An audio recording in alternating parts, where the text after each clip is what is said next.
Morning. So Morning, how are you? I'm okay. So Anjula, so you're a psychologist and you specialize in relationships and I do. therapy, that kind of thing. Yeah. So I contacted you so we could have a chat about lockdown and COVID and mental health and stuff, because we've never experienced anything like this before, have we? All these lockdowns and things. So no, I mean, I think this is like a once in a generation experience. I mean, you know, people will be writing about this and talking about this well into the future, because it is such an unprecedented time where, you know, the whole world is in the same space of lockdown and freedoms that feel, you know, we take for granted every day, disappearing, not being able to see loved ones. Every day, if you watch the news, statistics about how many people have got the infection, how many people have died, hearing so many different stories, every age group affected in different. I mean, I've never experienced anything like this. Anything. I mean, have you? No, not like this. No. It's a strange time, isn't it? The first lockdown was a bit of a relief in a way, because it kind of like gave everyone a break from work and stuff. That's true. That is true, actually. Yeah. Yeah. Because a lot of people said to me, it was like if you didn't have COVID and you didn't know anyone who was, you know, struck down with it, it did feel a little bit like a honeymoon period. Because I know a lot of clients and friends said to me things like, I don't have to commute. You know, the weather was nice because it was March onwards. It was lighter. You could go for a walk. You could have time off. You could get off, you know, that kind of hamster wheel.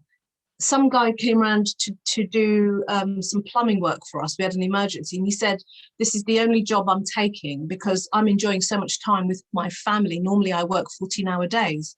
Yeah. And those stories were common during the first lockdown. Yeah, yeah.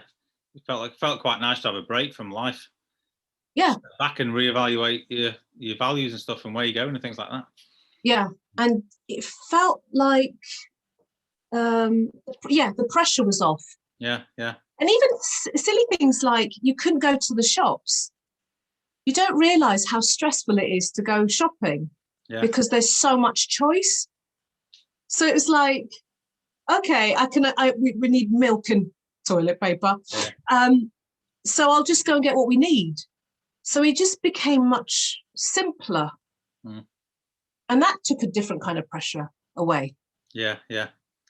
I think this last lockdown's been a bit different. I think people are struggling with it. The people I speak to are struggling with it.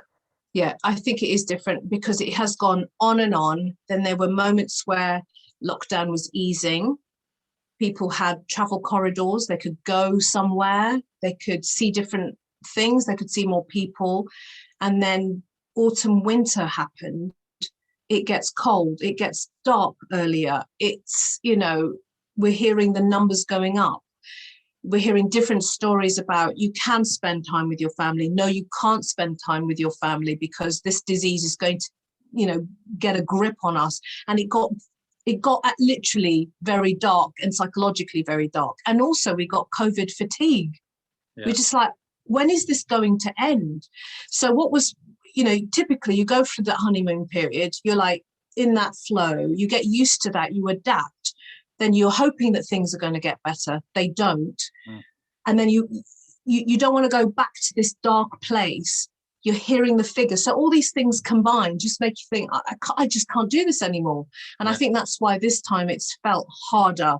Yeah, I think especially if you live in like a block of flats or something like that and you can't go anywhere. It must be a nightmare.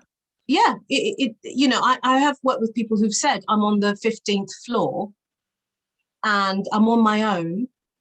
I can't see my loved ones and I don't know what to do. It's like prison that have been shared. But I'd say that's the one like bright spot where I did a piece of research with Relate about loneliness a few years ago. Right. And, you know, we were looking at different age groups, and we were surprised that, you know, in the 16 to 24-year-old age group, there was a lot of loneliness, and people were like, oh yeah, that's really sad. What has happened during COVID is that we've all felt things that perhaps we wouldn't have felt before, like being isolated, being cut off, what it's like to be deprived of lots of things. And I think, I'm hoping we've all developed greater empathy for other people's situations and been able to say, God, that is hard. That is your everyday. Yeah. We're just dealing with this for a period of time, and we're finding it hard. Yeah. I think people are talking more about mental health now, aren't they? People are more open about it now. Yeah, I mean, I think that conversation started before lockdown, before COVID, before, you know, COVID was a thing.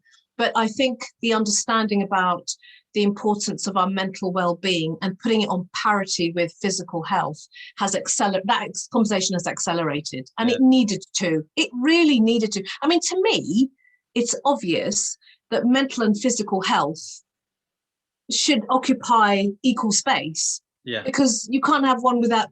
It's integrated. It's who we are. And I don't know why we've been so reductive in separating physical health and seeing that as more valuable than our mental health. Yeah. It's integrated. So this has really shown that up in so many different ways and speeded up that process of understanding that I think we were really slow to kind of pick up on and talk about openly and without stigma and without embarrassment and shame. Because why should we feel like that? Yeah. Some clients have got with anxiety disorders, like social phobias and stuff, that they quite enjoy the lockdown because it cuts them off. And they're at home on their own and they don't have to interact with anyone, which is what they don't like doing.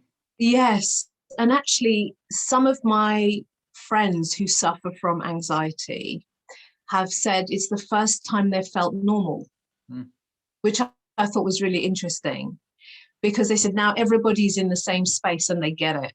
Yeah. And that's what I mean about empathy. Yeah. So if you really understand what it's like to not want to see people, or you're anxious about seeing people, and then suddenly everybody's in this space where they're not, and they're getting it, might help. That conversation might help to go, yeah, I mean, sometimes I do want to be on my own, or I am feeling anxious about going out and mixing with people because of COVID.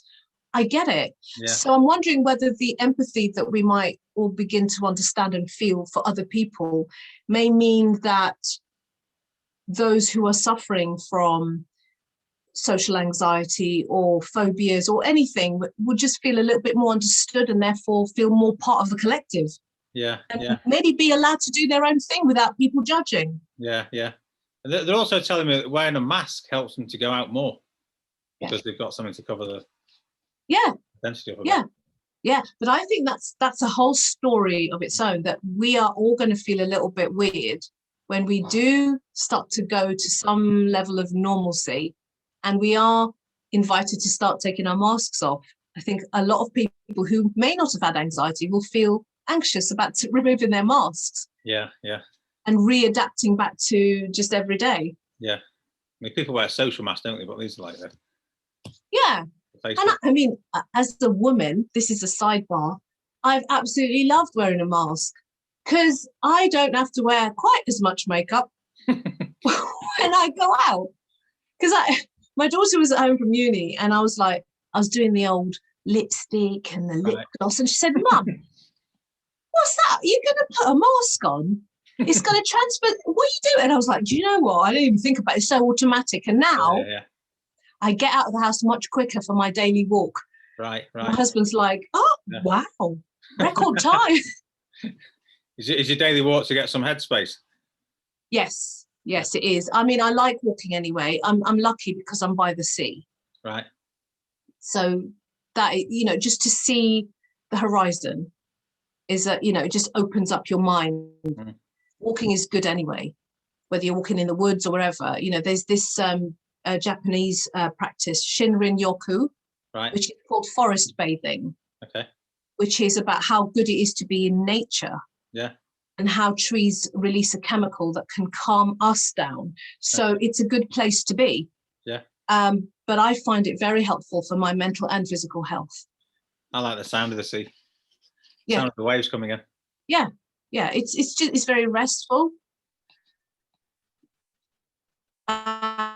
And it's very peaceful, and I think we need a little bit of that. If you live in a built-up area, just walking around the block, it just gives you a little bit of perspective rather than just being cooped up and looking at the side of the walls. So I think that's a good thing. If you can do it, do it. What are your thoughts on coping skills for lockdown, like on a daily basis? What you like psychologically? What's a good way to cope with it? I think for me, a very important thing is routine, because it's very easy to be in your dressing gown all day and have breakfast at 3 o'clock in the afternoon. So I think having some kind of routine and structure to your day matters, because that also affects sleep patterns.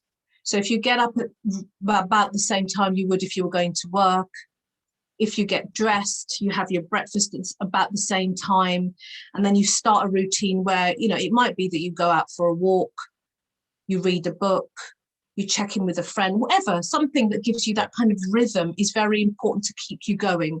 Otherwise, it can feel like one long day through the week where you're kind of out of control and it can feel chaotic. So it's about having a little bit of structure, which can give you a bit of self-control. Yeah. That's what I do with the athletes, because they're used to having training schedules and things, and they know exactly what they're doing all the time.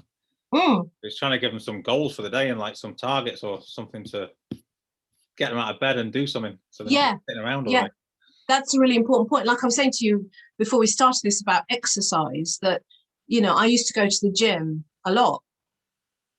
And then, you can't go to the gym. Yeah. So you sort of forget about exercise because, well, I can't go to the gym. So building in some kind of ritual into each day where you do like a 6-minute something, or you use an app, or I watch a YouTube thing and I follow that and I feel good.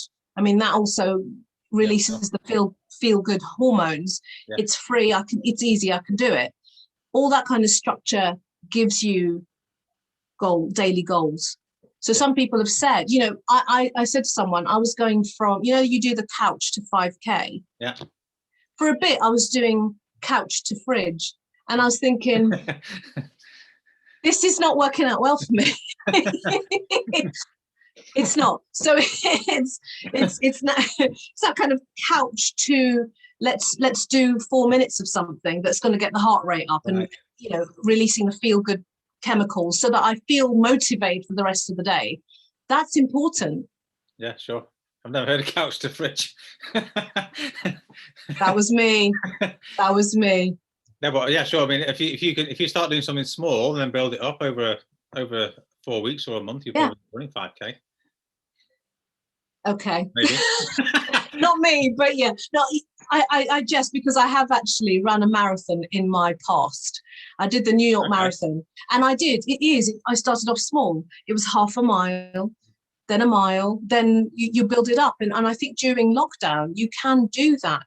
We are allowed to go out and get our exercise. And, people have those apps where you count your steps. Even walking around a supermarket, you can count those steps. It's amazing how many steps you can accumulate just walking around shops, walking around the block. So these things matter. So you ran a marathon? Yeah. That must have been tough, because the other day I had 7 hours off. There's nothing to do. I had no plan. So I ran a 20K just to fill up some time. Oh, wow. That was hard enough. But and then that's like a half marathon. But if you ran a marathon, it must have been a killer. Yeah, it was a killer. But you built it up. So if you think about, this is true for anything in life. If you think, oh, I'm going to run a marathon, that's overwhelming. You have to say, that's my goal. And how am I going to break this down into manageable chunks so that I can cope with that? Yeah. So every day it's like half a mile, next day, half a mile, then 3/4 of a mile, and you build it up slowly. So I trained over, I think it was 4 or 5 months, which is not right. You're supposed to do it over 12 months, but I did it over 4 or 5 months training. And then it was the New York Marathon that we did. And then you do it. But by that point, you can conceptualize it. Your body's trained, it's ready. Yeah. So it's not